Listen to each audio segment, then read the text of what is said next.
Good morning. Welcome to our Umayya Secondary School channel.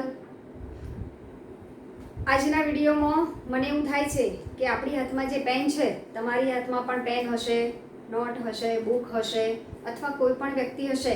દાખલા તરીકે તમારા મમ્મી પપ્પા ખેતરમાં જતા હશે તો એમના હાથમાં પણ દાંતરડું હોય, કોદાળી હોય, પાવડો હોય. આ બધી જ વસ્તુ છે. એટલે કે કોઈ પણ અસ્ત્ર કે શસ્ત્ર જો આપણે ન વાપરીએ તો શું થાય? એની પર કાટ લાગી જાય. પેન છે તો ચાલતી બંધ થઈ જાય. તો શું કરવું પડે?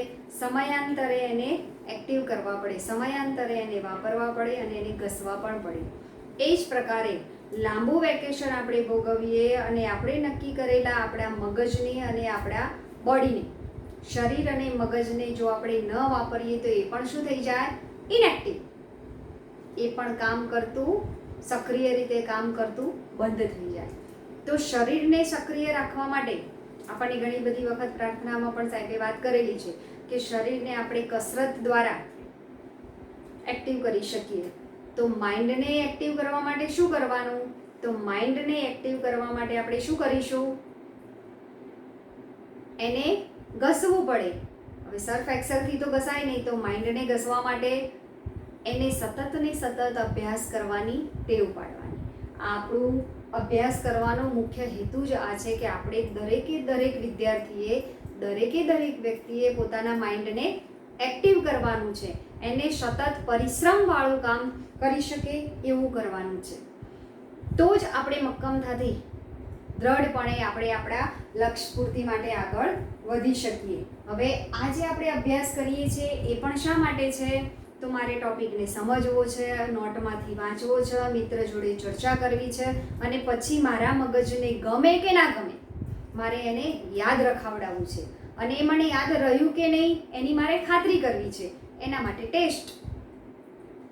એટલે આપણે એ મગજને એક્ટિવ રાખવા માટે ટૂંક સમયમાં ટેસ્ટનું આયોજન પણ આપ્યું છે અને એ પ્રમાણે આપણે ટેસ્ટ પણ લઈશું. આપણે ગયા વિડીયોમાં પણ 2 પેરેગ્રાફ સોલ્વ કર્યા હતા અને આજે બીજા 2.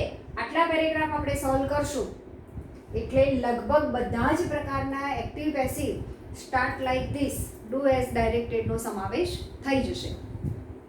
ચલો, હવે આ જે પેરેગ્રાફ છે એ આપણા લેસનનો છે.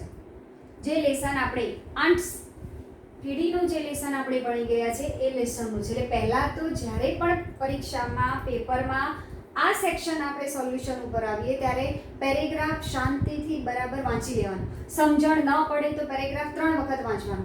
ઘણી વખત એવું બને કે ઇંગ્લિશના અનનોન વર્ડ્સ હોઈ શકે તો પણ એને શાંતિથી આપણે વાંચીશું. Ends can climb the Everest. આ તો લેશનનું વાક્ય છે એટલે આસાનીથી આપણે સમજી શકીએ. Different ends have different characteristics. They follow their master's order. Some ants, અહીંયા આપણું એક વાક્ય રહી ગયું છે, એક શબ્દ some ants live life of slaves. Some ants live life of, કેટલીક કીડીઓ ગુલામનું જીવન પણ જીવે છે. હવે આનું શું કરવાનું છે?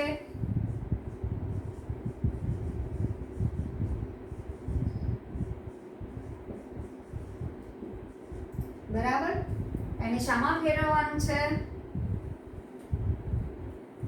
તો અહીંયા દાખલા તરીકે આપણને એવું કે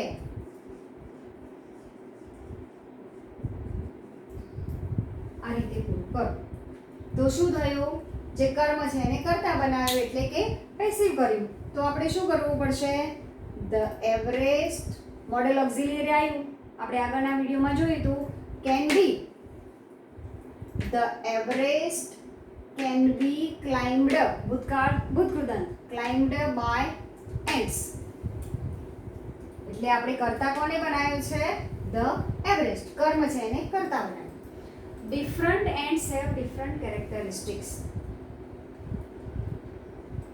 હવે આમાં કર્તા કોને બનાવશો? Different ants have different characteristics. તો ડિફરન્ટ કેરેક્ટરિસ્ટિક્સ,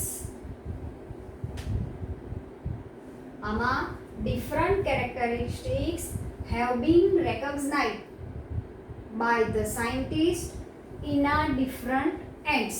આવું એક નવું વાક્ય આપણે ઉમેરવાનું થાય. Different characteristics have been found, have been observed અથવા તો have been recognized by ants by scientists in different ends. આ રીતે પણ આપણે વાક્ય લખી શકીએ. They follow their master's order. અહીંયા પણ સીધે સીધું કર્મ આપેલું છે. Their master's order is, order એક વચન આપેલું છે, જો બહુવચન આપેલું હોય તો આપણે આર લખીશું. Is followed by them. Some ants live life of slaves. તો અહીંયા આને આપણે શું બનાવીશું? કર્મ. Life of slaves are lived by some ants. આ રીતે આપણે લખી શકાય. હવે કદાચ આપણને એવું કે આ રીતે શરૂ કરો. Ants could, અહીંથી શરૂ કરો. તો શું કરવાનું? ફરીથી ક્રિયાપદ. Ants could climb the Everest. Different ants had, આનું ભૂતકાળ શું કરવાનું? Had different characteristics. They follow, ED ભૂતકાળ. They followed their master's order. Some ants lived, ભૂતકાળ, life of slaves. આ પ્રમાણે આપણે બદલવાનું થાય. ચલો next. Next year we will celebrate Diwali. આ વર્ષે દિવાળી નહીં ઉજવીએ, પણ નેક્સ્ટ ટાઈમ આવતે વર્ષે આપણે Diwali ઉજવશું. We will buy costly dresses. એ વખતે મોંઘા ડ્રેસીસ પણ ખરીદશું. I do not like crackers. મને ફટાકડા ફોડવા ગમતા નથી. I ask my friends to fire them. એટલે કે to fire crackers. મેં મારા મિત્રોને કહ્યું કે તમે એ ફોડો. હવે એનું શું કરવાનું છે? સ્ટાર્ટ લાઈક ધીસ લખતા નથી, પણ એને સીધું શું લખવાનું છે આપણે લખીએ. દિવાળીને કરતા બનાવીએ તો શું થાય? પેસિવ બનાવવાનું થાય. તો શું કરવાનું? Diwali will be, Diwali will be celebrated by, નું શું થશે? us. By us next year. ફરીથી દિવાળી will be celebrated, અહીંયા ભૂતકાળ લખશે. Celebrated by us next year. We will buy costly dresses. તો અહીંયા આ જે છે એને આપણે શું બનાવીશું? કર્મ. Costly dresses will be, હવે બાય નું શું કરવાનું છે? ભૂતકૃદન. તો bought. Costly dresses will be bought by, નું તો us થાય જ, by us. I do not like crackers. હવે કોને બનાવવાનો? આ આપણું કર્મ છે, ઓબ્જેક્ટ છે, એને આપણે શું બનાવીશું? કર્તા, સબ્જેક્ટ. તો ક્રેકર્સ. હવે અહીંયા કાળ will કે ભવિષ્યકાળ નથી, અહીંયા સાદો કાળ છે, એટલે શું આવશે? am is are. આમાંથી કોઈ પણ એક ક્રિયાપદ લેવાય. હવે ક્રેકર્સ બહુવચન છે, તો આપણે am is are માં શું લેવું પડશે? are. ક્રેકર્સ આર, નકાર વાક્ય આપેલું છે એટલે એ તો ભૂલવાનું નહીં. ક્રેકર્સ આર નોટ, આનું ભૂતકૃદન liked. Crackers are not liked by me. અહીંનું શું થશે? મી. કયાનું, કયા કરતા વિભક્તિનું કર્મ વિભક્તિમાં રૂપાંતર કરીએ ત્યારે શું થાય એ આપણે આના આગળના વિડીયોમાં જણાવેલું છે, એટલે આપણે જોઈ લેવું. ચલો. I ask my friends to fire them. મેં મારા મિત્રોને ફોડવા માટે જણાવ્યું. તો માય ફ્રેન્ડ્સને આપણે શું બનાવીએ? કર્તા. તો માય ફ્રેન્ડ્સ કાળ કયું છે? Are. My friends are asked by me to fire crackers. અને અહીંયા ધેમ છે એને દે બનાવીને પણ લખી શકાય. They are asked by me to fire crackers. બંને રીતે બનાવી શકાય.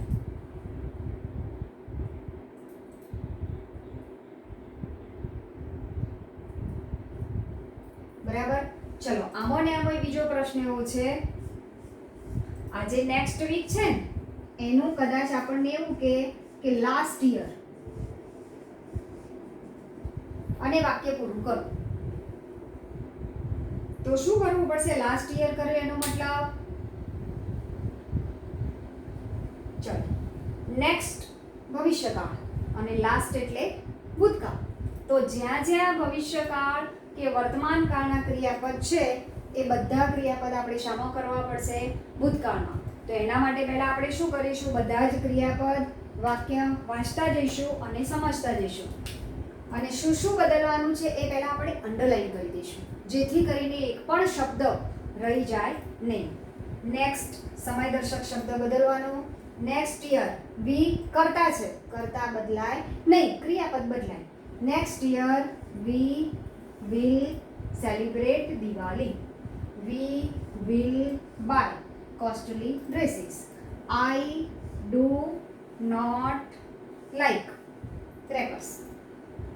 I asked my friends to fire them. જ્યાં જ્યાં આપણે રેડ લાઈન કરી છે એ બધા ક્રિયાપદ છે અને એટલા આપણે બદલવાના છે. જો લાસ્ટ યરથી મારે લખવાની શરૂઆત કરવી હોય તો લાસ્ટ યર વી, ભવિષ્ય કરવાનું નથી, ભૂતકાળ કરવાનું છે તો સીધું celebrated. We celebrated Diwali. We bought, સીધું ભૂતકાળનું ક્રિયાપદ. વી બોટ કોસ્ટલી ડ્રેસીસ, ગયા વર્ષે મેં મોંઘા ડ્રેસ લાવ્યા હતા. I did not like crackers. Like છે એના એ રહેશે, ક્રિયાપદ છે એટલે આપણે અંડરલાઈન કરી છે, પણ લાઈક ની આગળ આપણે ડીડ લખ્યું છે એટલે પછી તો ક્રિયાપદનું મૂળ રૂપ જ આવશે. એટલે I did not like crackers. I asked my friends. હવે ટુ ફાયર આ પણ ક્રિયાપદ છે પણ એ ટુ વાળું ઇન્ફિનિટિવ છે એટલે એમાં આપણે કોઈ ચેન્જ કરતા નથી.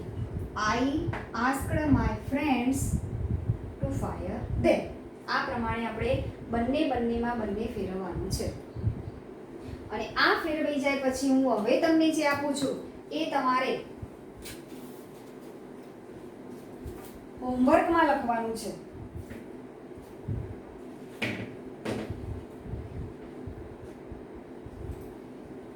બરાબર. એક વખત હું વાંચું એટલે સમજી લો અને પછી તમારે શામાં ચેન્જ કરવાનું છે એ પણ સૂચના લખી લો. ચાલો, મોરી સે આ આપણા લેસનનું છે, મંકીઝ પો વાળું લેસન છે, એમાંથી આપણે લીધું છે. Mori said an old fakir put a spell on it. પેલા પંજા ઉપર એને સ્પેલ મંત્રોચ્ચાર કર્યા હતા. He was a very holy man. બહુ પવિત્ર માણસ હતો. And wanted to show that. અને એણે એવું સાબિત કરવું હતું કે fat ruled people's life. લોકોના જીવન ઉપર કોનું પ્રભુત્વ હોય છે? લોકોનું જીવન કેવી રીતે ચાલે છે? ફેટ, નસીબ. ગયા જન્મે આપણે આપણા નસીબમાં એટલે કે આપણે જેવા કર્મ કરીએ છીએ, નસીબનો મતલબ આપણા કરેલા કર્મોનું ફળ, એવું ફળ આપણને મળે. સખત મહેનત કરી હોય છે તો એનું ફળ અવશ્ય આપણને મળે. મે બી ફળ મળવામાં લેટ હોઈ શકે કે વહેલું હોઈ શકે, પણ એ ચોક્કસ આપણને મળે છે. એન્ડ ધેટ ટુ ઇન્ટરફિયર એટલે કે એ વહેલા કે મોડા મળે ને એમાં જો આપણે દખલગીરી કરીએ તો to interfere with fate caused deep sadness. એક ઊંડી ઉદાસીનતા ઊભી કરે છે. હવે આને તમે શામાં ફેરવવાના છો? તો લખો સૂચના. આ સેડ છે એની જગ્યાએ સેઝ કરવાનું છે. ખ્યાલ આવી ગયો? એક સૂચના એ. બીજી સૂચના will say. આ રીતે પેરેગ્રાફ લખવાનું છે. એક પેરેગ્રાફ સેઝ વાળો હશે એટલે કે સાદો વર્તમાન કાળ, અને બીજો હશે will say એટલે કે સાદો ભવિષ્યકાળ. ચલો નીચેનું paragraph. Sandeep requests you to look at the picture. What do you notice? Isn't it funny? There is a monkey who has a newspaper in his hand and is reading it. આવો એક paragraph છે. ફરીથી Sandeep રિક્વેસ્ટ્સ you, સંદીપે વિનંતી કરી તમને you to look at the picture, પેલા ચિત્ર સામે જુઓ. What do you notice? તમે શું નોંધ્યું? Isn't it funny? તમને એમાં કોઈ ફની કે રમૂજી વસ્તુ લાગી? ધેર ઇઝ અ મંકી, ચિત્રમાં એક મંકી હતો. હુ હેઝ અ ન્યૂઝપેપર, જેની પાસે ન્યૂઝપેપર હતું. ઇન હિઝ હેન્ડ, એના હાથમાં. એન્ડ ઇઝ રીડિંગ ઇટ, અને એ ન્યૂઝપેપરે વાંચતો હતો.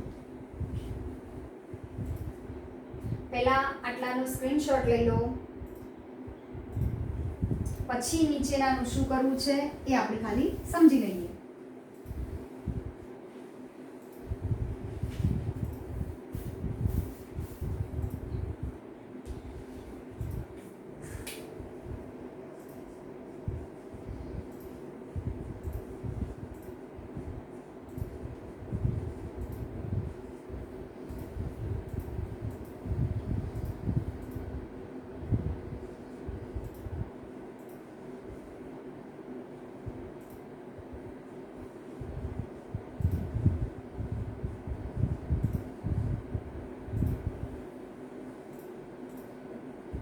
આ રીતે પૂરું કરવાનું છે. સંદીપ રિક્વેસ્ટેડ યુ એટલે કે અહીંયા વર્તમાન કાળ છે, એનું આપણે શું બનાવવાનું છે? ભૂતકાળ. આ નંબર 1. બીજું એક એ થઈ ગયું. બીજું